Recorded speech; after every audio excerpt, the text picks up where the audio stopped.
High বন্ধুরা, আমি প্রিয়া। আজ তোমাদের সাথে শেয়ার করে নেব সম্পূর্ণ নিরামিষ লাউ শাকের ছেচকি। এত সুন্দর খেতে হয় নিরামিষ দিনে, একবার এই রেসিপিটা করে খেয়েও দারুণ লাগে। সবার প্রথমে এখানে আমি সবজি নিয়েছি, আলু, বেগুন আর নিয়েছি মূলো। এখানে সিমও দিতে পারো, পটল, কিন্তু কুমড়ো ব্যবহার করবে না, ছেচকিতে কুমড়োটা দেয় না। কড়াইতে তেল গরম করে আমি বাদামগুলো হালকা লাল করে ভেজে তুলে নিচ্ছি। সেই তেলের ভেতরে দিয়ে দেব 5 ফোড়ন, ধনেটা না একটুখানি ভেঙে দিয়েছি, তাহলে সুন্দর ধনে থেকে একটা গন্ধ বেরিয়ে আসে। ফোড়ন থেকে যখন একটা মিষ্টি গন্ধ বেরিয়ে আসবে, দিয়ে দেব কেটে রাখা আলুটা আর দিয়ে দেব মূলোটা না আমি একটু ছোট করে কেটেছি।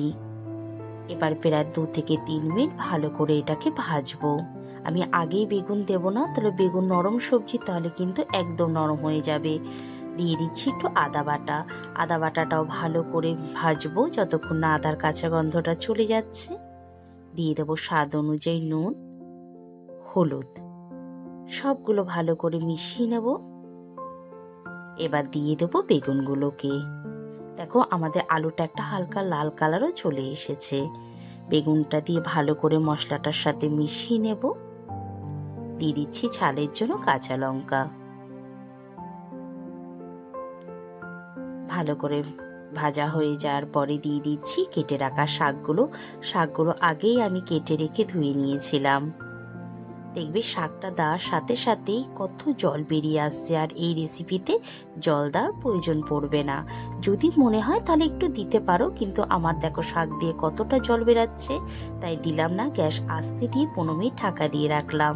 15 মিনিট বাদে আমাদের যে সবজিগুলো ছিল খুব ভালো সিদ্ধ হয়ে গেছে। ভালো করে মিশিয়ে নিয়ে এবার আমি দিয়ে দেবো ভেজে রাখা বাদামগুলোকে। দিয়ে আবার আমি 2-4 বার একটু নাড়াচাড়া দিয়ে মিশিয়ে নেব। অলমোস্ট আমাদের এটা রেডি হয়ে গেছে। গরম ভাতের সাথে না এতটাই স্বাদ লাগে, টেস্টের ব্যালেন্স আনার জন্য একটু মিষ্টি দিয়ে নিলাম। যে কোনো শাক জাতীয় জিনিসে না একটু মিষ্টি দিলে খেতে খুব ভালো হয়। দেখো কত সুন্দর আর কত তাড়াতাড়ি হয়ে যায় রেসিপিটা। অবশ্যই তৈরি করবে, আমায় জানাবে কেমন হয়েছে। ভালো লাগলে একটা সাবস্ক্রাইব করে দিও। Thank you so much.